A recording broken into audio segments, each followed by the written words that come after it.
باللہ من الشیطان الرجیم بسم اللہ الرحمن الرحیم رب اشرح لی صدری ویسر لی امری واحلل عقدۃ من لسانی یفقهوا قولی رب زدنی علما رب زدنی علما رب زدنی علما اللهم فقهنا في الدين اللهم فقهنا في الدين اللهم فقهنا في الدين اللهم إني أسألك علما نافعا وعملا متقبلا ورزقا طیبا آمین اللہم ربنا آمین۔ آیت نمبر میں بتا رہی ہوں، ہم پڑھیں گے آیت نمبر 72 سے۔ لاسٹ ٹائم ہم نے یہ پڑھا تھا کہ اگر ہم کسی نان مسلم کو تبلیغ کرتے ہیں تو ہم کامن گراؤنڈز پر بات کریں گے اور ان کو سمجھانے کی یہ کوشش کریں گے کہ لڑائی جھگڑا کس بات کا، ہم سب کا اللہ تعالیٰ تو ایک ہی ہے اور ہمیں اپنے اللہ کے ساتھ کسی کو شریک نہیں کرنا، کیونکہ مسلمان ہونے کے بعد سب سے پہلے جب ہم دین میں داخل ہوتے ہیں تو ہم obviously اپنا کلمہ پڑھتے ہیں، لا الہ الا اللہ محمد رسول اللہ۔ تو جب ہم کسی کو کنورٹ کرنا چاہیں گے تو ظاہر ہے اس کو کلمہ پڑھائیں گے، اور سب سے پہلے ہمیں تمام معبودوں کی نفی کرنی ہوگی۔ لا الہ، کوئی معبود نہیں ہے، یعنی کہ جتنے معبود انسانوں نے خود بنا لیے ہیں ان کی کوئی حقیقت نہیں ہے، الا اللہ، سوائے اللہ کے، اللہ کے سوا کوئی معبود ہے ہی نہیں۔ تو یہ کانسیپٹ ہمیں لوگوں کے کلیئر کرنے ہوں گے، اور دین میں آنے کے بعد، کلمہ پڑھنے کے بعد سب سے پہلا کام یہی ہوتا ہے کہ انسان ساری عقیدت چھوڑ کر صرف اللہ کی طرف رجوع کرے اور ایک اللہ ہی کو پکارے۔ تو ہم نے لاسٹ کلاس میں یہ پڑھا تھا، اور آج کا ہم پڑھنے جا رہے ہیں آیت نمبر 72 سے۔ میں نے لاسٹ کلاس کا صرف تھوڑا سا ٹچ دیا ہے، اب میں آگے بڑھ رہی ہوں۔ وَقَالَ طَائِفَةٌ مِّنْ أَهْلِ الْكِتَابِ وَقَالَ طَائِفَةٌ مِّنْ أَهْلِ الْكِتَابِ آمِنُوا بِالَّذِي أُنزِلَ عَلَى الَّذِينَ آمَنُوا وَجْهَ النَّهَارِ وَاكْفُرُوا آخِرَهُ لَعَلَّهُمْ يَرْجِعُونَ۔ ہم کافی دفعہ اہل کتاب کی خرابیاں جو اللہ تعالیٰ کو ناپسند ہیں وہ ذکر کر چکے ہیں، اور آج بھی ہم تھوڑی سی ان کی ڈیٹیل میں بات کر رہے ہیں، اور ہم اپنے آپ کو دیکھیں گے کہ ہمارے اندر کوئی ایسی کمی پائی جاتی ہے تو ہم اس کو دور کرنے کی کوشش کریں۔ تو جو آیت میں نے آپ کے سامنے رکھی اس کا ترجمہ کیا ہے؟ اور کہا ایک گروپ نے، اہل کتاب میں سے ایک گروپ نے کہا، کیونکہ سارے لوگ برے نہیں ہوتے، کچھ لوگ اس میں سے ایمان بھی لے آئے تھے آپ صلی اللہ علیہ وسلم پر، جیسے عبداللہ بن سلام کا نام آتا ہے، یا نجاشی ہیں جو عیسائی تھے، انہوں نے جب قرآن سنا تو ان کی آنکھوں میں آنسو آ گئے تھے اور وہ حق کو پہچان گئے تھے۔ اسی طرح عبداللہ بن سلام بھی تورات کے عالم تھے، لیکن جب انہوں نے آپ صلی اللہ علیہ وسلم کی تعلیمات کو سیکھا اور سنا تو آپ صلی اللہ علیہ وسلم پر بھی ایمان لائے تھے۔ تو سب کو ہم برا نہیں کہہ سکتے، کیونکہ ہر گروپ میں کچھ لوگ اچھے ہوتے ہیں تو کچھ برے ہوتے ہیں، اور اللہ تعالیٰ بھی ہمیشہ قرآن میں یہی ذکر فرماتے ہیں کہ کہا ایک جماعت نے اہل کتاب کی، تو سب برے نہیں ہوتے۔ اور آپ یہاں بھی دیکھیں اللہ تعالیٰ کا انصاف نظر آتا ہے کہ سب کو برا نہیں کہا ہے، بلکہ جو برا ہے اس کو برا کہا ہے، اور جو برا نہیں ہے اس کو برا نہیں کہا جا رہا۔ اس سے یہ قانون نظر آتا ہے کہ ہم گھر میں بھی یہی کرتے ہیں کہ اگر ہماری ایک بچہ کوئی غلط کام کر رہا ہے نا تو ہم غصے میں آ کر یہ کہہ دیتے ہیں، ساری کسی اور کی بھی برائیاں یاد کر کے یہ کہتے ہیں کہ تم سبھی برے ہو۔ تو ہمیں یوں نہیں کرنا چاہیے، جو برا ہے اس کو پیار محبت سے سمجھانا چاہیے، اور ایک کی وجہ سے سب کو آنکھیں بند کر کے برا نہیں کہہ دینا چاہیے۔ اور اسی طرح ہم یہ کہتے ہیں کہ دنیا میں تو صرف برے ہی لوگ ہیں، ایسا نہیں ہے، اچھے لوگ بھی موجود ہیں۔ تو جب اللہ تعالیٰ یہ انصاف کرتے ہیں تو ہمیں بھی یہ انصاف کرنا چاہیے، اور اگر کوئی برا ہے تو اس کی برائی کو ہم سمجھیں اور جو اچھا ہے اس کی اچھائی کو ہم لیں، ٹھیک ہے؟ تو کام کیا کیا ان لوگوں نے، غلطی کیا تھی ان کی؟ آمنوا بالذی انزل علی الذین آمنوا، ایمان لے آؤ اس چیز پر جو نازل کی گئی ہے، کس وقت؟ وجہ النہاری، دن کے ایک حصے میں، وَاکْفُرُوا آخِرَہُ، اور دن کے دوسرے حصے میں اس کا انکار کر دو، لعلہم یرجعون، شاید کہ وہ پلٹ جائیں۔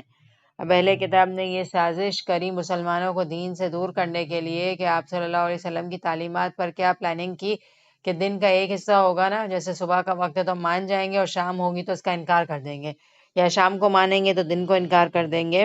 تو یہ حرکتیں جب کوئی انسان کرتا ہے نا تو اس سے کیا ہوتا ہے، جو دوسرا انسان ہے جو نیا نیا دین کی طرف آتا ہے وہ کیا ہو جاتا ہے، گڑبڑ ہو جاتا ہے، اس کے قدم ڈگمگانے لگ جاتے ہیں۔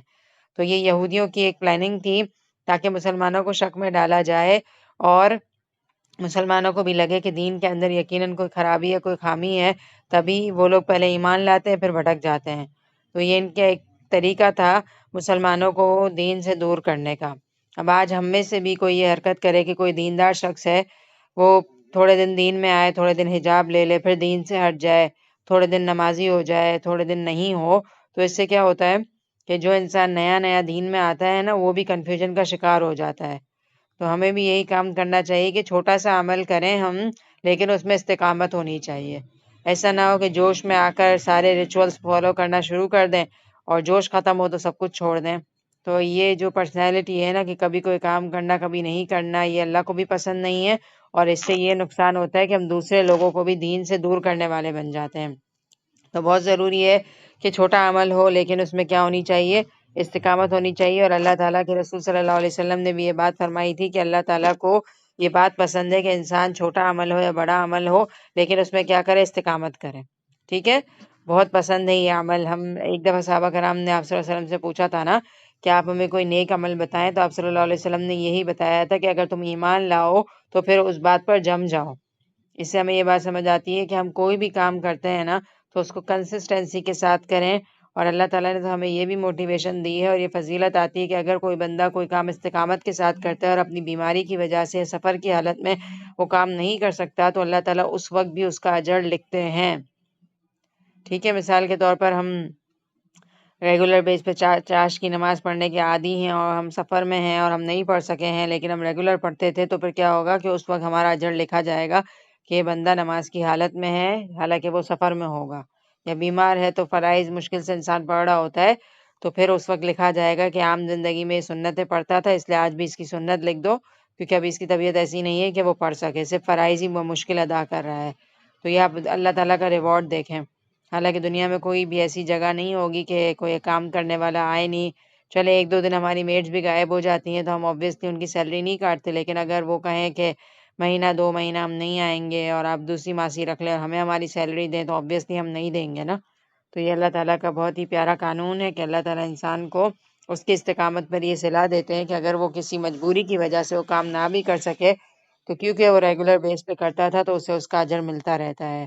تو ہمیں یہ چاہیے کہ اپنی جوانی میں جب ہمارے پاس جو ہے نا صلاحیتیں ہیں اور ہم بہت اچھے طریقے سے اللہ کی عبادت کر سکتے ہیں تو اس وقت سے فائدہ اٹھا لیں، کھڑے ہو کر نماز پڑھنے کے قابل ہیں ابھی ہم الحمدللہ، اور ماشاءاللہ 5 ٹائم کی نمازیں پڑھ سکتے ہیں، ایکسٹرا بھی پڑھ سکتے ہیں، تہجد پڑھ سکتے ہیں، چاش پڑھ سکتے ہیں، تو جتنا ہم کر سکتے ہیں ہم کر لیں، کیونکہ 60 پلس ہو جائیں گے یا 70 پلس ہو جائیں گے تو ہو سکتا ہے کہ ہماری عبادت کے اندر تھوڑی کمی آ جائے، تو انشاءاللہ اللہ تعالی ہمیں ہمارا اجر دیں گے۔ ٹھیک ہے، تو اس آیت کے اندر 2-3 باتیں میں نے آپ سے شیئر کری۔ ایک تو یہ میں نے کہا کہ اللہ تعالیٰ کا یہ طریقہ کار ہے کہ جو برا ہے اس کو بھی برا کہا جا رہا ہے، ایک کی وجہ سے سب کو نہیں کہا جا رہا کہ تم سبھی برے ہو۔ اور سیکنڈ پوائنٹ ہم نے یہ دیکھا کہ یہودیوں کی ایک سازش نظر آتی ہے کہ کبھی مان رہے کبھی نہیں مان رہے، اور اس کا نقصان یہ ہے کہ جو نیو بگنرز ہیں، ایمان لانے والے، وہ کنفیوژن کا شکار ہیں، اور اس سے ہم نے یہ لیسن لیا کہ کوئی بھی عمل ہو چھوٹا ہی اور بڑا ہو مجھے اس پر استقامت رکھنی ہے۔ ٹھیک ہے، اگلی آیت دیکھتے ہیں، وَلَا تُؤْمِنُوا إِلَّا لِمَن تَبِعَ دِينَكُمْ، اور نہ آپ پیروی کریں اس کی جو پیروی کرے تمہارے دین کی، ایک منٹ، اور سوائے تمہارے دین پر چلنے والوں کے اور کسی کا یقین نہ کرو۔ اور مسلمانوں کو یہ کہا جا رہا ہے کہ تم کس کو فالو کرو گے، مسلمانوں کے علاوہ کسی اور کو فالو نہیں کرو گے، یہود و نصارہ کو نہیں دیکھو گے، کیونکہ یہود و نصارہ تو کیا کر رہے ہیں، قرآن کی تعلیمات کا مذاق اڑا رہے ہیں، کبھی مان رہے ہیں کبھی نہیں مان رہے، تو حکم دیا جا رہا ہے کہ تم کس کو فالو کرو گے، صرف اور صرف اس کو جو تمہارے دین پر چل رہا ہے۔ تمہیں اگر فالو کرنا ہے تو آپ صلی اللہ علیہ وسلم کو دیکھو یا صحابہ کرام کو دیکھو کہ ان کا طریقہ کار کیا ہے۔ قُلْ إِنَّ الْهُدَى هُدَى اللَّهِ، کہہ دیجئے کہ بے شک ہدایت اللہ ہی کی ہدایت ہے، یعنی کہ قرآن ہی اصل گائیڈنس ہے، اور اگر انسان کو ماننا ہے تو وہ قرآن کو مانے۔ أَن يُؤْتَى أَحَدٌ مِثْلَ مَا أُوتِيتُمْ أَوْ يُحَاجُّوكُمْ عِندَ رَبِّكُمْ، اور یہ بھی کہتے ہیں کہ اس بات کا بھی یقین نہ کرو کہ کوئی اس جیسا دیا جائے جیسے تم دیے گئے ہو، یا یہ کہ تم سے تمہارے رب کے پاس جھگڑا کریں گے۔ آپ کہہ دیجئے کہ فضل تو اللہ تعالیٰ ہی کے ہاتھ میں ہے، وہ جسے چاہے اسے دے، اللہ تعالیٰ سب الحمدللہ، اللہ کا شکر ہے کہ مسلمان ہیں اور صحیح تعلیمات کو ہم لے رہے ہیں، اور دین جیسی نعمت اللہ تعالیٰ نے ہمیں دی ہے۔ ٹھیک ہے، اب یہ تو ایک آیت ہو گئی، اور دوسرا یہ کہ سیکنڈ پوائنٹ یہ آ رہا ہے أَن يُؤْتَى أَحَدٌ مِثْلَ مَا أُوتِيتُمْ أَوْ يُحَاجُّوكُمْ عِندَ رَبِّكُمْ،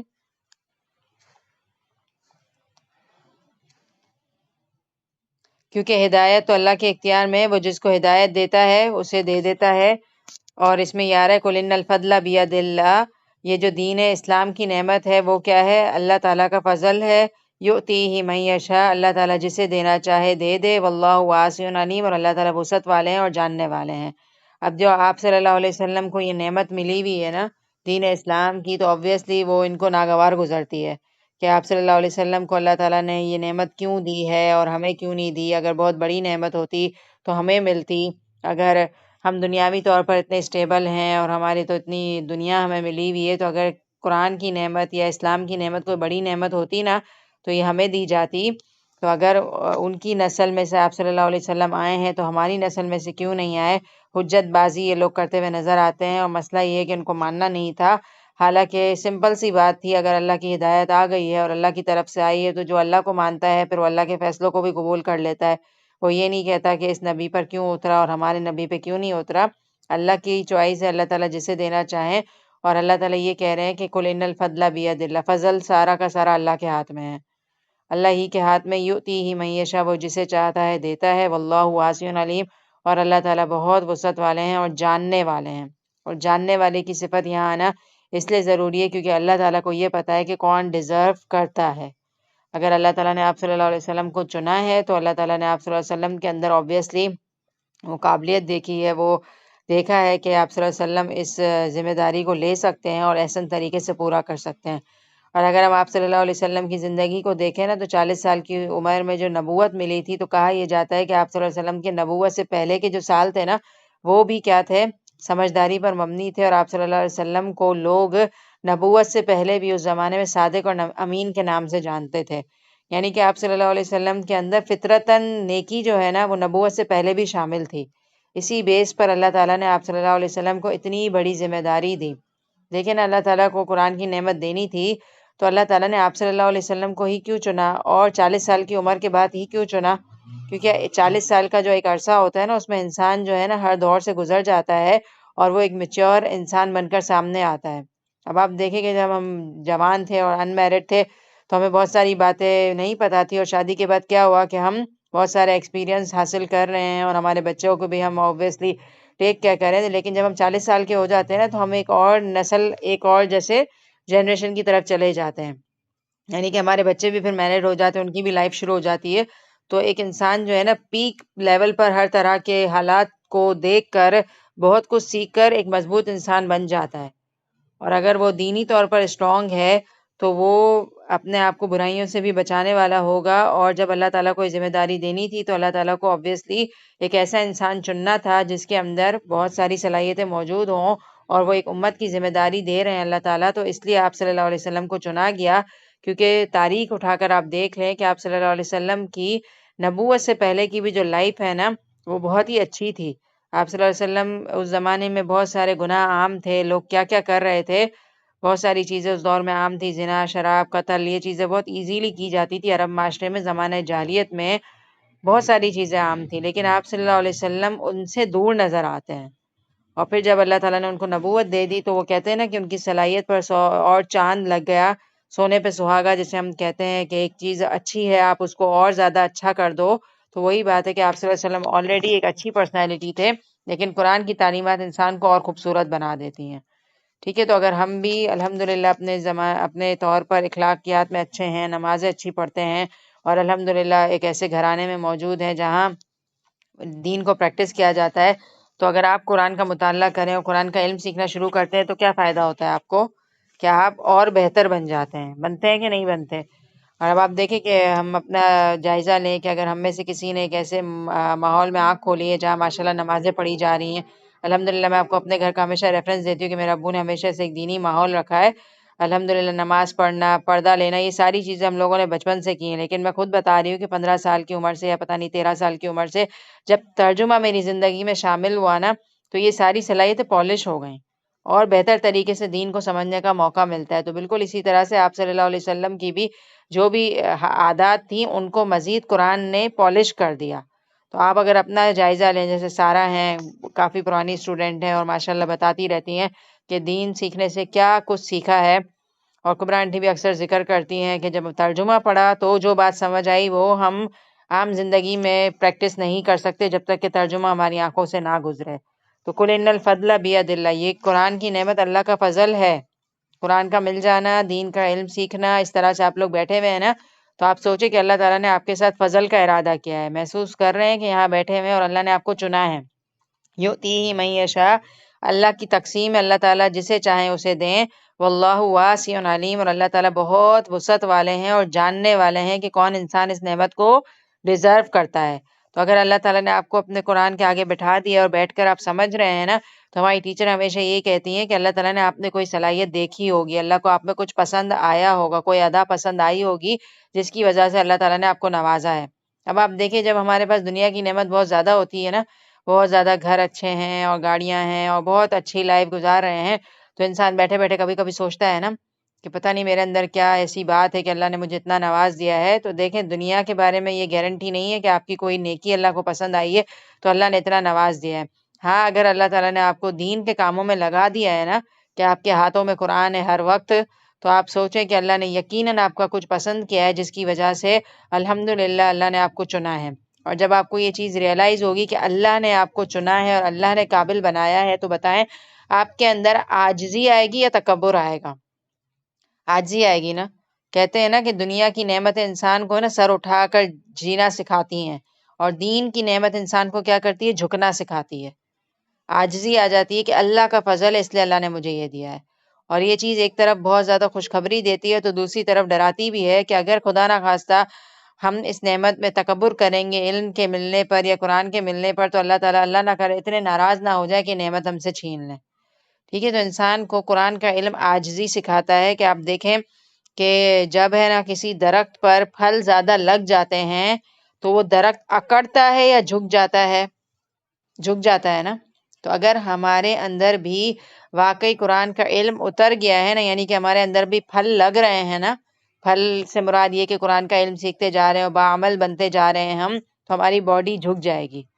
اب دیکھیں نماز میں جب ہم کھڑے ہوتے ہیں نا، تو ہمیں ویسے پتہ ہے آپ کو کیا سکھایا گیا ہے کہ آپ اپنی باڈی بھی جو ہے نا فزیکل طور پر جھکائیں۔ ٹھیک ہے، یہ سکھایا گیا کہ عاجزی اور خشوع کے ساتھ نماز پڑھو۔ تو خشوع کیا ہے کہ آپ جب کھڑے ہو رہے ہو نا، تو آپ کی باڈی بھی متاثر ہو رہی ہو، باڈی بھی فیل کر رہی ہو کہ آپ نماز پڑھ رہے ہو اور اللہ کے آگے عاجز ہو اور کھڑے ہو۔ کیونکہ قرآن میں یہ آتا ہے کہ کچھ لوگ قرآن کو سنتے ہیں تو ان کے رونگٹے کھڑے ہو جاتے ہیں، اور رونگٹے کھڑے ہونے کا کیا مطلب ہے کہ آپ کی اسکن بھی اثر قبول کر رہی ہے کہ آپ کوئی معمولی نہیں بلکہ اللہ کا کلام پڑھ رہے ہو۔ تو نماز کے بارے میں بھی یہ آتا ہے، آپ نے سنا ہوگا کہ عاجزی کے ساتھ نماز پڑھنی چاہیے، خشوع کے ساتھ پڑھنی چاہیے۔ تو خشوع کیا ہے؟ خشوع کا مطلب یہ ہے کہ آپ اللہ کے آگے جھکو اور آپ کی باڈی بھی جھکے۔ باڈی کو جھکانے کے لیے کس کا جھکنا ضروری ہے؟ باڈی کیسے ہی جھک جائے گی؟ دل کا جھکانا ضروری ہے۔ دل اگر اللہ کے آگے حاضر ہے نا، تو کیا ہوگا؟ باڈی خود بخود جھک جائے گی۔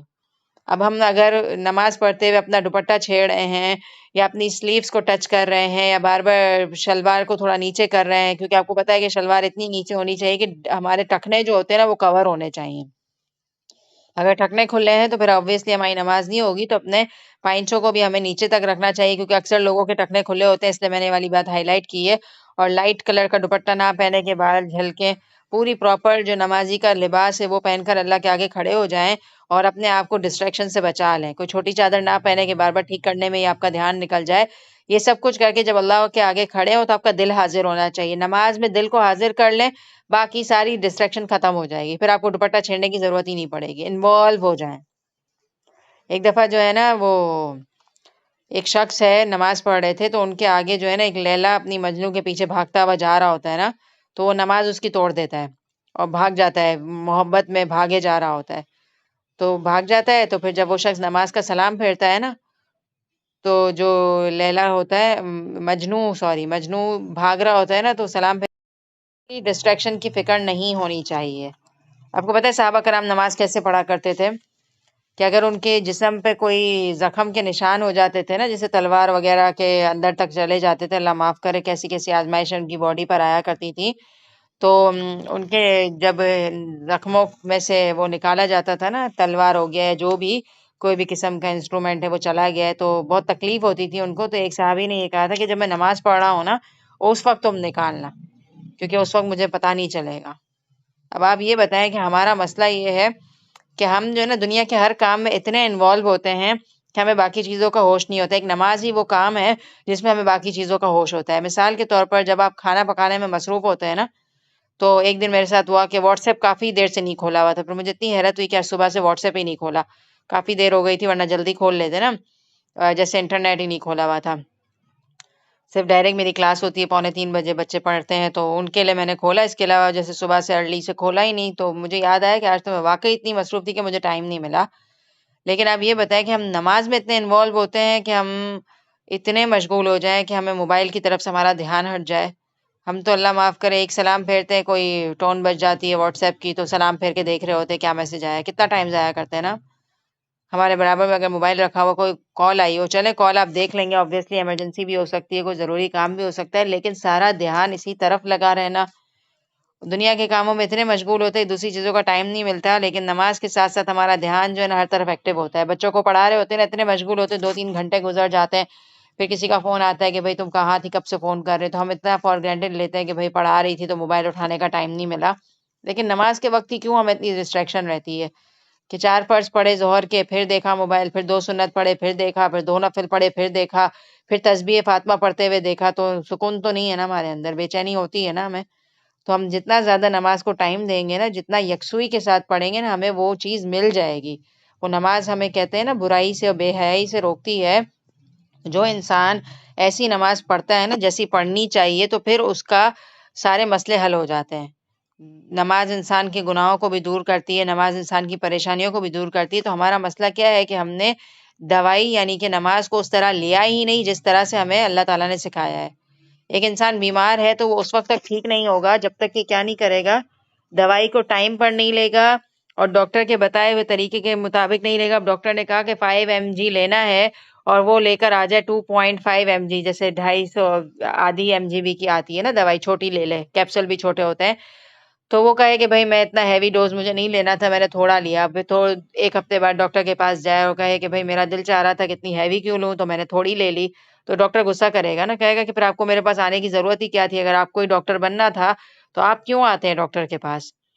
تو بالکل اسی طرح سے ہمارا بھی کیا مسئلہ ہے کہ جس طرح سے ہمیں جو ڈوز ہونے چاہیے نا ہمارے، اب ہم کہیں کہ بھائی میں تو فجر نہیں پڑھ سکتی تو میں 4 نمازیں پڑھ لوں، یا پڑھتی تو ہوں لیکن دل سے نہ پڑھوں، تو پھر نماز ہمیں فائدہ نہیں دے گی۔ اب ہم ایک طرف کہتے ہیں کہ نماز تو بے حیائی سے اور گناہوں سے روکتی ہے، لیکن میں تو نماز کا سلام پھیرتی ہوں اور میں چیختی ہوں بچوں پر، یا میں تو سلام پھیرتی ہوں اور کوئی میرے گھر آ جاتا ہے تو تھوڑا جھوٹ بول دیتی ہوں میں، یا تو میں سلام پھیرتی ہوں اور پھر میں تھوڑی دیر بعد فون اٹھا کر غیبتیں شروع کر دیتی ہوں۔ تو اگر آپ کی نماز میں وہ پاور ہے نا کہ جو آپ کو گناہوں سے روک سکے، تو آپ محسوس کریں گے اس چیز کو، کہ اگر آپ کسی سے فون پر بات کر رہے ہیں نا، کوئی غیبت کا موقع آ رہا ہے اور آپ نے کہا نا کہ چھوڑو جانے دو اب، تو آپ کو فیل ہوگا کہ یہ میری نماز نے مجھے روکا ہے، یہ میری کسی نیکی نے مجھے میرے گناہوں سے روکا ہے۔ نیکی نیکی کا دروازہ کھولتی ہے، ایک نیکی کریں گے دوسری نیکی کا دروازہ کھلے گا، اور اللہ معاف کرے گناہ گناہ کا دروازہ کھولتے ہیں۔ تو نیکیوں کی عادت بنائیں، ذکر کی عادت بنائیں، ذکر بھی آپ کو گناہوں سے روکے گا۔ یہ میری گارنٹی ہے کہ جو انسان اپنی زبان پر کثرت سے ذکر لائے گا، اس کا غصہ ٹھنڈا ہو جائے گا اور وہ اس کی زبان سے غلط بات نہیں نکلے گی۔ تو آزما کر دیکھ لیجیے، آپ کو فائدہ ہوگا۔ کچن میں کام کرتے کرتے ذکر کی عادت بنائیں، آپ کے اندر سے غصہ خود نکل جائے گا، اور کھانا بھی اچھا بنتا ہے پتہ ہے ذکر کرنے سے۔ ایک جگہ پر میں نے پڑھا تھا درود شریف پڑھنے سے کھانا اچھا بنتا ہے، اور بسم اللہ پڑھ کے شروع کریں گے تو بھی کھانا اچھا بنے گا۔ آزما کر دیکھ لیں، انشاءاللہ فائدہ ہوگا۔ اللہ کی باتیں ہیں، سنت کے طریقے ہیں، انشاءاللہ نقصان نہیں دیں گے، ہمیں فائدہ ہی دیں گے۔ صحیح ہے، تو یہ بہت پیارا پوائنٹ تھا، اس لیے مجھے اس پہ اسپیشلی رکنا پڑا۔ خلاصہ یہ ہے کہ دین کی نعمت اللہ کا فضل ہے، یہ میرا خلاصہ تھا جس کی وجہ سے میں اتنا زیادہ آگے نکل گئی۔ اور دین کی نعمتوں کو ہم اپنے اندر لانے کی کوشش کریں، اپنی نمازوں کے اندر توجہ لائیں اور اللہ کی محبت میں ڈوب جائیں، ادھر ادھر سے توجہ ہٹا دیں ہم۔ آگے بھی دیکھیں کتنی زبردست آیت ہے جو میں نے کہا، اس کا مزید اللہ تعالیٰ اور پیارے الفاظ استعمال کر رہے ہیں۔ یختصو، بہت ہی زبردست لفظ ہیں، وہ خاص کر لیتے ہیں، برحمتہ، اپنی رحمت کے ساتھ، من یشاء، جس کو وہ چاہتے ہیں، واللہ ذو الفضل العظیم، اور اللہ تعالیٰ بڑے بڑے فضل والے ہیں۔ یختصو کا جو لفظ اتنا انٹرسٹنگ ہے، مجھے پڑھتے ہوئے اتنا پیارا لگ رہا ہے یہ لفظ، خاص کر لینا۔ خاص کس سے کرتے ہیں ہم بہت سارے لوگوں میں سے، مثال کے طور پر اسکول میں اسپیچ کمپٹیشن ہے، ریسنگ کمپٹیشن ہے، تو اسٹوڈنٹ سلیکٹ کیے جاتے ہیں، سلیکشن کا جو لفظ یوز کیا جاتا ہے کہ 30 لوگوں کی کلاس ہے، 5 لوگوں کو سلیکٹ کرنا ہے، تو کیا کریں گے، ان لوگوں کو سلیکٹ کریں گے جو قابلیت میں ظاہر سی بات ہے دوسرے بچوں سے آگے ہیں، اور سلیکٹ کر لینا۔ اب وہ جو 5 بچے سلیکٹ ہو گئے، وہ اپنے آپ کو کیا فیل کرتے ہیں، لکی فیل کرتے ہیں نا، ان کے پیرنٹس بھی اچھا فیل کرتے ہیں کہ بھئی ہمارے بچے نے اسپورٹس کمپٹیشن میں حصہ لیا ہے، تو سلیکشن ہر انسان کو پسند ہوتی ہے نا۔ اب میں ایون کے دیکھیں ایک سچی سی بات بتا رہی ہوں کہ آپ لوگوں کی کلاس میں نا ابھی فی الحال 5 لوگ موجود ہیں، 4 لوگ موجود ہیں، آج کم لوگ موجود ہیں۔ میں کہوں میں 4 میں سے آپ میں سے کسی ایک کو سلیکٹ کرنا چاہتی ہوں کسی کام کے لیے، جب میں یہ لفظ بولوں گی نا تو آپ کو یہ ہوگا کہ پتہ نہیں کیا بات ہوگی اور ہمیں ہی کیوں سلیکٹ کر رہے ہیں، اور آپ میں سے جس کا نام آئے گا نا وہ اپنے آپ کو بہت لکی فیل کرے گا اور اسپیشل فیل کرے گا کہ ہماری کلاس کے لیے ٹیچر نے میرے اندر کچھ دیکھا ہوگا جس کی وجہ سے مجھے ہی سلیکٹ کیا ہے۔ وہ آتا ہے نا ایک پراؤڈ والی فیلنگ آتی ہے، تو پراؤڈ نہیں آنا چاہیے۔ اللہ کا فضل جہاں آ جاتا ہے وہاں پراؤڈ کی پھر ضرورت نہیں، لیکن ہمارے اندر آ جاتا ہے پراؤڈ، اس لیے کہہ رہی تھی میں۔ تو سلیکشن والی فیلنگ بہت اچھی ہوتی ہے، تو اللہ تعالیٰ کہہ رہے ہیں میں اپنی رحمت کے ساتھ جسے چاہوں سلیکٹ کر لیتا ہوں، اور اللہ تعالیٰ بڑے فضل والے ہیں۔ تو کس نعمت کے ساتھ اللہ تعالیٰ سلیکٹ کر لیتے ہیں؟ اللہ کی رحمت سے مراد وہی دین کی نعمت ہے کہ اللہ تعالیٰ جسے چاہے دین کی نعمت دیتے ہیں، اور جسے مل جائے وہ بڑا ہی خوش قسمت انسان ہے۔ اس کے بعد واپس اہل کتاب کی کچھ برائیاں نظر آتی ہیں، اور ہم یہ والی آیات انشاءاللہ ذرا جلدی جلدی کور کرتے ہیں کہ اہل کتاب کی کیا خامیاں نظر آ رہی ہیں۔ ومن اہل الکتاب، اور اہل کتاب میں سے کچھ لوگ ایسے ہیں من ان تأمنہ بقنطار یودہ الیک، جو اگر تو دے انہیں ایک قنطار، ایک منٹ ترجمے سے پڑھ رہی ہوں میں۔ بعض اہل کتاب تو ایسے ہیں کہ اگر تو خزانے کا امین بنا دے تو بھی وہ واپس کر دیں، یعنی کہ ایک گروپ آف اہل کتاب کا یہ ہے کہ اگر ان کو بڑے بڑے خزانے بھی ہم دے دیں امانت کے طور پر تو وہ ہمیں واپس کر دیں گے، ٹھیک ہے، یعنی کہ وہ امانت کا پاس رکھیں گے۔ ایک طرف یہ کیریکٹر ہے اور دوسری طرف یہ کیریکٹر ہے، اور ان میں سے بعض ایسے بھی ہیں کہ اگر تو انہیں 1 دینار بھی امانت دے دے تو تجھے ادا نہ کریں۔ 1 دینار تو بہت چھوٹی سی چیز ہوتی ہے نا، دینار کیا ہوتا ہے؟ ہمارا جیسے روپیہ ہوتا ہے ان کا دینار ہوا کرتا تھا۔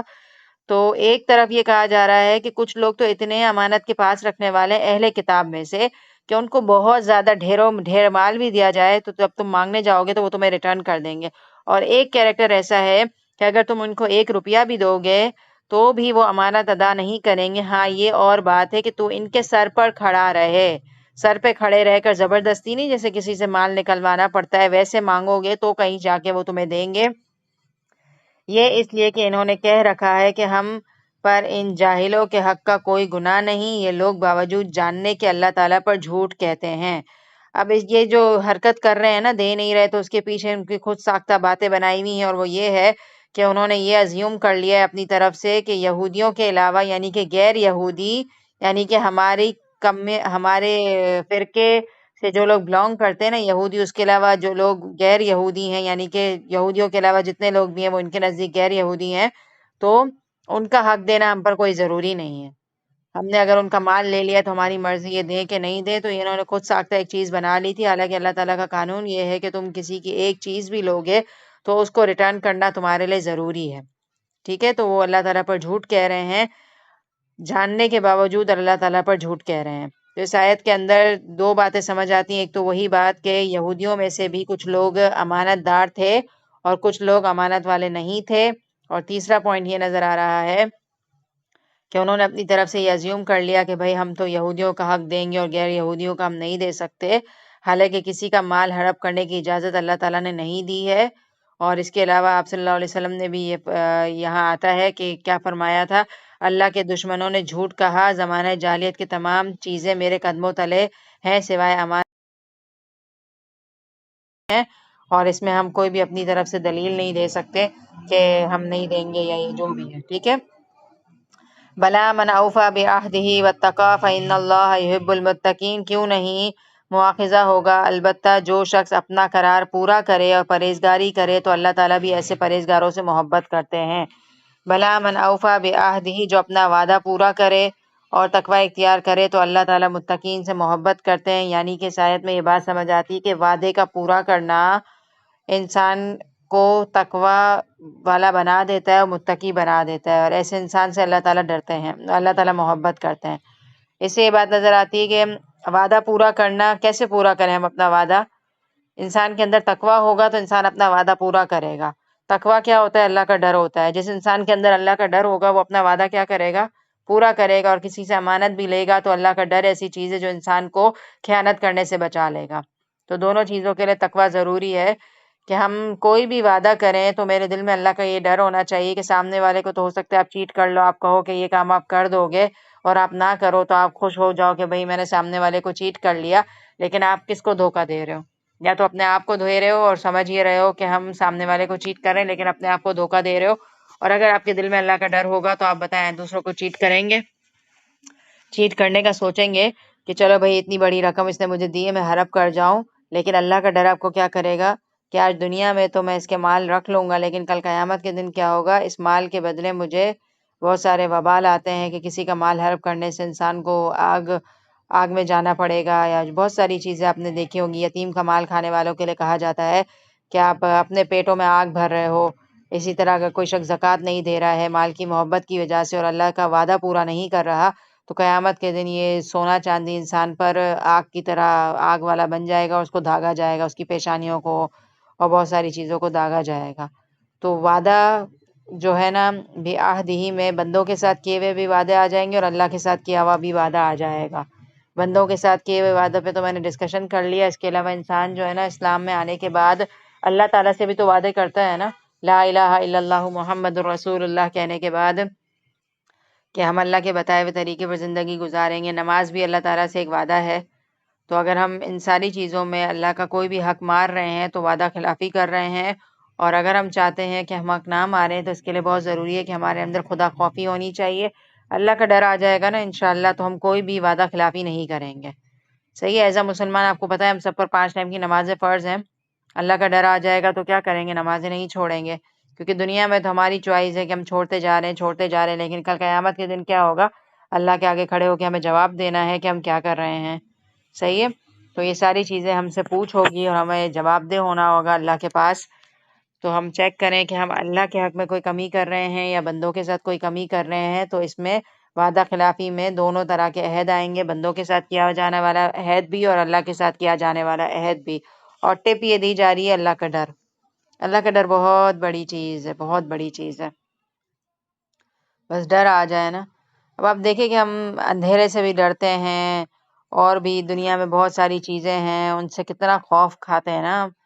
لیکن ہم اگر نہیں ڈرتے نا ایک ذات سے تو وہ اللہ تعالیٰ کی ذات ہے. اگر آپ دیکھیں کہ ہمارے والدین کو کوئی غلط کام پسند نہیں ہے تو obviously ہم کیا کرتے ہیں، جوانی کی ایک ایج ہوتی ہے جس میں انسان بڑا وہ پیک پر اس کی جوانی ہوتی ہے. تو والدین ظاہر سی بات ہے منع کرتے ہیں لیپ ٹاپ پہ یہ نہیں دیکھو وہ نہیں دیکھو. تو بندہ کیا کرتا ہے جب سب سو جاتے ہیں لیپ ٹاپ اٹھاتا ہے اور رات کی تاریکی میں وہ گناہ کر رہا ہوتا ہے. تو ہمیں یہ بتایا جا رہا ہے کہ اللہ تعالیٰ کو ہے نا ویسے اس بات سے وہ ناراض ہوتے ہیں اللہ تعالیٰ کہ تو نے ساری مخلوق میں سب سے کمتر مجھے جانا، کہ تو سب سے چپ گیا، اپنے باپ سے چپ گیا، اپنی ماں سے چپ گیا، اپنے استاد سے چپ گیا، رات کے اندھیرے سے چپ گیا. لیکن تو اپنے روم میں تنہا آ کر جب گناہ کرتا ہے نا لیپ ٹاپ کے آگے آ کے، تو اللہ تعالیٰ ناراض ہوتے ہیں کہ تو نے سب سے زیادہ، اللہ معاف کرے، کمتر مجھے ہی جانا کہ سب سے چپ گیا لیکن مجھ سے نہیں چپ سکا تو. تو اللہ کا ڈر اٹ سیلف بہت بڑی چیز ہے. اللہ کا ڈر لائیں اپنے اندر ہم سب. کوئی بھی گناہ ہے چھوٹ نہیں رہا نا تو بس ایک ہی طریقہ ہے کہ اللہ کا ڈر ہونا چاہیے کہ میں اللہ کے آگے کھڑے ہو کے سوال کا جواب کیسے دوں گی. اللہ تعالیٰ کھڑا کر کے قیامت کے دن پوچھیں گے کہ یہ کام کیوں کیا تو میں اس کا جواب کیا دوں گی. یہ چیز ہمیں پریشان کر دے. آپ نے دیکھا ہے کہ مثال کے طور پر ہم سے کوئی گلاس ٹوٹ جائے، بچوں سے ٹوٹ جاتا ہے تو وہ کیا کرتے ہیں؟ آپ نے دیکھا ہے کیا کرتے ہیں بچے؟ کسی بھی طرح سے وہ اپنی غلطی پر پردہ ڈالنے کے لیے کچھ نہ کچھ سلوشن نکال رہے ہوتے ہیں، یا جلدی سے جھاڑو لگا دیا یا کچھ بھی ایسے کر دیتے ہیں کہ غائب کر دیتے ہیں منظر سے چیز. لیکن والدین بھی ہوشیار ہوتے ہیں نا. ظاہر سی بات ہے گلاس آپ کا گھر سے کم ہو جائے گا تو آپ فوراً سے کہیں گے کہ میں نہیں تھی تو تم لوگوں میں سے کس نے توڑا ہے. اب بھائی بہن بات ادھر ادھر کر رہے ہیں کہ یوں رکھا ہوا تھا میرے ہاتھ سے نہیں، اس سے گر گیا، ادھر ڈال رہے ہیں ادھر ڈال رہے ہیں. تو ڈرتا ہے نا بندہ بچہ کہ ماں کو پتہ چل جائے گا تو کیا ہوگا. تو کیا ہمیں ڈر نہیں لگتا کہ اللہ کو پتہ چل جائے گا؟ اور اللہ کو تو پتہ ہے، اللہ کو تو ہر چیز پتہ ہوتی ہے کہ ہم کیا کر رہے ہیں کیا نہیں کر رہے. تو تھوڑی سی تو فکر ہو ہمیں. ہم بہت آسانی سے نمازیں چھوڑ رہے ہیں، مزے سے اٹھتے ہیں اور پھر ہم ظہر میں روز سوچیں کہ بھئی میں فجر قضا کر لوں گی. تو یہ طریقہ درست تو نہیں ہے نا. میں اللہ کو جواب دینا ہے. 5 ٹائم کی نماز بہرحال ہم پر کمپلسری ہے، اس میں معافی کی گنجائش نہیں ہے. ان الذین یشترون بعہد اللہ وایمانہم ثمنا قلیلا. اب اگلی والی آیت تو اتنی ڈرا دینے والی ہے کہ جو لوگ اللہ تعالیٰ کے عہد اور اپنی قسموں کو تھوڑی قیمت پر بیچ ڈالتے ہیں، دیکھیں اپنے وعدے کو اور اپنی قسموں کو، یعنی کہ اللہ کا نام لے کر آپ کوئی قسم کھاؤ اور اس کو توڑ دو، نمبر 1 یہ. اور دوسرا یہ کہ وعدہ، آپ اپنا وعدہ خلافی کر جاؤ، اللہ تعالیٰ کے ساتھ کرو یا بندوں کے ساتھ کر لو تھوڑی قیمت کے عوض. اب یہ بھی بات کلیئر کروں گی، تھوڑی قیمت کے عوض کیا ہوتا ہے۔ دنیاوی فائدوں کے لیے آپ اپنا وعدہ توڑ دو کہ آپ کو بدلے میں کوئی دنیاوی فائدہ مل رہا ہو۔ اور مثال کے طور پر ہم اللہ تعالیٰ سے وعدہ توڑ دیتے ہیں نا، نماز نہیں پڑھ رہے، تو دنیاوی فائدہ کیا مل رہا ہوتا ہے؟ اس وقت نیند مل رہی ہوتی ہے۔ اسی طرح اگر آپ عصر کے ٹائم پر کاروبار میں لگے ہوئے ہو تو آپ نے عصر کی نماز چھوڑ دی، اللہ کا وعدہ توڑ دیا، بدلے میں آپ کو کیا مل رہا ہے؟ تھوڑا مال ہی مل جائے گا نا۔ دنیا کا مال تو بہرحال چاہے جتنا بھی مل جائے اللہ کے نزدیک حقیر ہی ہے۔ کتنے پیسے مل جائیں گے ایک نماز پہ چھوڑنے پہ؟ سمجھے کروڑوں کی ڈیلنگ ہو رہی ہے، ایک سائن آپ کو چیک کرنی ہے، آپ کو ایک صرف سائن کرنی تھی اور جگہ پر پہنچنا تھا، راستے میں آنے جانے میں ٹریفک تھا اور آپ نے جا کر ایک چیک کو سائن کر لیا، تو کتنے پیسے کما لیے؟ کروڑوں میں کما لیے، کچھ بھی کما لیے، لیکن اس نماز سے بہرحال کمتر ہی ہے۔ نماز کی جو ویلیو اور قدر قیمت ہے نا، وہ بہرحال دنیا کے ڈھیروں مال سے بھی کم ہے۔ تو اللہ تعالیٰ یہ کہہ رہے ہیں کہ دنیا کا تھوڑا سا سمنن کلیلہ کا مطلب دنیا کا حقیر فائدہ ہوتا ہے۔ کوئی بھی وعدہ آپ اللہ تعالیٰ سے توڑ رہے ہو نا، تو آپ کیا کر رہے ہو؟ دنیا کا فائدہ کما رہے ہیں۔ مثال کے طور پر آپ نے عہد کیا کہ مسلمان کا لباس کیا ہوتا ہے کہ ایک عورت اپنا سینہ کور کرے، اپنا سر کور کرے اور اپنا چہرہ کور کرے، تو آپ نے کیا کیا؟ شادی کی کوئی گیدرنگ ہے اور اپنا حجاب اتار دیا، اور اس کے بدلے میں دنیا کا کیا فائدہ ملا آپ کو؟ واہ واہ مل گئی لوگوں کی، بڑے اچھے لگ رہے ہو، بڑا اچھا آپ کا ڈریس ہے اور بڑا اچھا میک اپ کیا ہے آپ نے، ہیئر ڈو بھی بہت اچھا ہے، تھوڑی سی تعریفیں مل گئی نا۔ دنیا کا فائدہ چاہنے کے لیے جو انسان اپنا وعدہ توڑ دے گا، نقصان آپ دیکھیے۔ اولئک لا خلاق لہم فی الآخرہ، اس کے لیے آخرت میں کوئی حصہ نہیں ہے۔ جاؤ، اللہ تعالیٰ قیامت کے دن کہیں گے جاؤ دنیا میں واپس جاؤ، جاؤ جاؤ، وہ کروڑوں کی جو تم ڈیلنگ کرتے تھے اور اپنا حسن دکھاتے پھرتے تھے، جاؤ وہی واپس تعریفیں لے کر آ جاؤ، آخرت میں کچھ نہیں ملے گا۔ بتائیں دنیا میں واپسی کا کوئی راستہ ہے؟ مرنے کے بعد ہم واپس آ سکتے ہیں؟ نہیں آ سکتے نا۔ حشر کے میدان سے دنیا میں واپس لوٹ سکیں گے؟ ہرگز نہیں لوٹ سکیں گے، اور وہاں ہمارا کوئی مال کچھ بھی کام نہیں آئے گا۔ تو اتنا ڈرا دینے والا سینٹنس ہے، اولئک لا خلاق لہم فی الآخرہ، آخرت میں کوئی حصہ نہیں ہے ایسے لوگوں کا۔ اور مزید اللہ اکبر، اتنا ڈر لگتا ہے نا یہ آیت پڑھ کے، وَلَا يُكَلِّمُهُمُ اللَّهُ، اللہ تعالیٰ کلام نہیں کریں گے ایسے لوگوں سے، وَلَا يَنظُرُ إِلَيْهِمْ يَوْمَ الْقِيَامَةِ، اور نہ ان کی طرف دیکھیں گے اللہ تعالیٰ، وَلَا يُزَكِّيهِمْ، اور نہ ان کو پاک کریں گے، وَلَهُمْ عَذَابٌ أَلِيمٌ، اور ان کے لیے دردناک عذاب ہے۔ اگر آپ مجھ سے پوچھیں نا میرا سب سے زیادہ مجھے کون سی سزا اس میں سے بھیانک لگتی ہے، تو وہ مجھے یہ لگتی ہے وَلَا يَنظُرُ إِلَيْهِمْ يَوْمَ الْقِيَامَةِ، کہ اللہ میری طرف دیکھیں گے بھی نہیں۔ مجھے سب سے زیادہ خطرناک رونا آتا ہے اس بات پر کہ اللہ دیکھے نہیں کسی کی طرف۔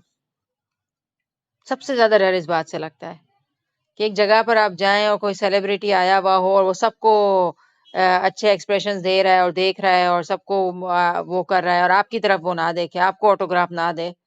دنیاوی طور پر اللہ معاف کر، ہم ان چیزوں کی طرف بھاگتے ہیں، اللہ بچا لے ان چیزوں سے ہمیں، کہ ہمیں کوئی ہو ہی نہیں، سیلیبریٹیز ہمارے لیے کوئی ویلیو ہی نہیں رکھتے ہوں۔ کوئی اچانک سے کہے نا، کوئی سائن بورڈ لگا ہوا ہو کہ فلاں ایکٹریس ہے، تو آپ کہیں کہ اچھا اچھا، یہ تو مجھے پتہ ہی نہیں تھا، کیونکہ میرا ٹی وی اور میڈیا سے کوئی تعلق نہیں ہے۔ تو اگر آپ نہ جانیں نا سیلیبریٹی کو، یہ آپ کے لیے بہت بڑی بات ہے۔ ہمیں ہمارے صحابہ کرام کی اتنی ہسٹری نہیں پتہ ہوتی جتنی ہمیں ان لوگوں کی بایوگرافی پتہ ہوتی ہے۔ تو شرمانے کی بات اس میں نہیں ہے کہ آپ کو ایکٹر ایکٹریس کے نام نہیں پتہ، شرمانے کی بات اس میں ہے کہ آپ کو ہونا چاہتے ہیں، ان کے لائف اسٹائل سے ہم متاثر ہونے لگ جاتے ہیں۔ تو سیم اسی طرح سے اگر آپ اپنے صحابہ کرام کی ہسٹری پڑھیں گے نا، تو آپ ان سے متاثر ہو جائیں گے اور آپ چاہیں گے کہ آپ ان کا لائف اسٹائل اختیار کریں۔ تو ہمیں کیا چاہیے کہ ہم ان کی ہسٹری کا مطالعہ کریں اور زیادہ سے زیادہ ان کے بارے میں جانیں، تاکہ ہم ان کو فالو کرنے کی کوشش کریں۔ اور پھر یہ والی جو بات ہے نا کہ اللہ نہیں دیکھیں گے، تو امیجن کر سکتے ہیں کہ اللہ تعالیٰ وہاں قیامت کے دن اتنے شان کے ساتھ ہوں گے کھڑے ہوئے، اور افسوس کے ساتھ کہنا پڑ رہا ہے کہ کچھ لوگوں کی طرف نگاہ اٹھا کر نہیں دیکھیں گے۔ کیا فیل ہو رہا ہے نا یہ والی آیت سے کہ اللہ نہیں دیکھے مجھے؟ کتنی، جیسے اللہ معاف کرے کبھی والدہ آپ سے ناراض ہوئی، اللہ نہ کرے ہوں، لیکن ایک بات بتا رہی ہوں کہ کبھی آپ کی والدہ آپ سے ناراض ہو جائیں اور منہ پھیر لیں وہ آپ سے، اللہ بچا لے۔ دنیا میں والدین کی ناراضگی بھی انسان کے لیے بہت زیادہ بدبختی کی بات ہوتی ہے، اللہ نہ کرے کبھی کسی سے اس کے والدین ناراض ہوں، لیکن ایسی کوئی سچویشن آ جائے کہ والدہ کبھی ناراض ہو جائیں اور آپ ان کے گھر پہ گھنٹیاں بجا رہے ہیں، پھر اندر انہوں نے بلا تو لیا ہے، لیکن وہ کہیں کہ بھائی جا میں نے تجھے معاف کر دیا، وہ آپ کی طرف دیکھے نہیں، نظریں نیچے کر کے کہے کہ بھائی تو میری اولاد ہے، میرا خون ہے، میں کیسے دل میں بات رکھ سکتی ہوں، تو یہاں سے چلا جا، دیکھ میں نے تجھے معاف کر دیا ہے۔ تو آپ کیا ایک ہی بات اپنی ماں سے کہہ رہے ہوں گے نا، وہ کیا بات ہوگی بتائیں؟ میری طرف دیکھ تو لیں۔ ایک ہی بات نکلے گی نا منہ سے، اور آپ کی حسرت ہوگی کہ آپ کی ماں آپ کو نظر اٹھا کر دیکھ لے، ہوگی نا؟ اور نہ دیکھے، بس نکلوا دے گھر سے، بس یہ کہہ دے کہ اس کو بھیج دو، میں نے معاف کر دیا ہے، تو بچہ بس روتا رہے گا اور بلکتا رہے گا کہ بھائی ایک دفعہ دیکھ لے۔ ماں کی نظر پسند ہوتی ہے نا ہمیں، تو کیا اللہ کی نظر ہم نہیں چاہتے کہ اللہ کی نظر کرم مجھ پر ہو جائے؟ تو اللہ تعالیٰ ایسے لوگوں کی طرف دیکھنا بھی گوارا نہیں کریں گے، اور دیکھنے کے بعد اللہ تعالیٰ بات بھی نہیں کریں گے۔ چلے کسی حد تک دیکھ تو لیا لیکن بات نہ کریں، ہم نہیں چاہتے کہ اللہ تعالیٰ ہم سے بات کریں۔ دل چاہتا ہے نا کہ اپنے محبوب انسان سے بات کرے۔ تو جو انسان دنیا میں محبت سے اللہ تعالیٰ سے بات کرتا ہے نا، نماز پڑھتا ہے، کیونکہ نماز میں ہم اللہ تعالیٰ سے بات کر رہے ہوتے ہیں نا، اور بہت دل لگا کر نمازوں میں باتیں کرتا ہے، تو وہ امیجن کرے کہ ایک وقت آئے گا کہ قیامت کے دن بھی میں اللہ سے بات کر رہا ہوں گا۔ تو دنیا میں پریکٹس کریں، فیل کریں کہ میں اللہ سے بات کر رہی ہوں۔ نماز میں یہ فیلنگ لانی ہے کہ میری بات ہو رہی ہے اللہ تعالیٰ سے۔ اگر یہ فیلنگ نہیں آتی تو ہماری نمازیں بے مقصد ہیں اور خالی ہیں۔ نماز میں کلام کریں اللہ تعالیٰ سے کہ میں بات کرتی ہوں، سورہ فاتحہ پڑھتی ہوں تو میں دعا کرتی ہوں اللہ سے، آمین کہتی ہوں تو اللہ میری دعا سنتے ہیں، سجدہ کرتی ہوں تو میں کہتی ہوں کہ میرے اللہ بہت بڑے ہیں، بلند ہیں۔ فیلنگ لائیں، ٹھیک ہے؟ ولا یزکیہم، اور اللہ تعالیٰ ایسے لوگوں کو وہاں جو تھوڑے بہت دنیا میں گناہ انسان کی کوشش کے باوجود بھی رہ گئے ہوں گے تو اس سے اللہ تعالیٰ پاک کریں گے نیک لوگوں کو، لیکن ایسے گناہ گاروں کو تو اللہ پاک بھی نہیں کریں گے، اور ان کے لیے دردناک عذاب ہے۔ تو اس آیت پر میرا دل چاہ رہا ہے میں مزید ڈسکشن کروں، اور ہماری نمازوں کے بارے میں کہوں کہ نمازوں میں آپ کو سوچنا ہے کہ میں اللہ سے بات کر رہی ہوں، بس ختم۔ یہ فیلنگ لانی ہے آپ لوگوں کو، لائیں۔ اللہ اکبر کہیں تو فیل کریں اللہ بڑے ہیں، ایک ایک اسٹیپ پر فیل کریں کہ کس طرح سے ہم اپنی نمازوں کو بہتر بنا سکتے ہیں۔ اور آج کی آیات سے میرا یہ دل چاہ رہا ہے پرسنلی، اس سے میرا بھی علم بڑھے گا، کیونکہ میں نے اپنے دور میں الحمدللہ الہدیٰ میں تو یہ ساری چیزیں پڑھی ہوئی ہیں، سیرت کی کتابیں وغیرہ، لیکن کافی ٹائم سے اس سے کنیکشن رک گیا ہے میرا، کافی ٹائم سے میں نے سیرت کی کتابوں کو نہیں دیکھا، لیکن آج جو میں مصعب بن عمیر کے اور نام لے رہی تھی نا، تو میرا دل یہ چاہ رہا ہے کہ میں صحابہ کرام کے ٹاپکس آپ کے سامنے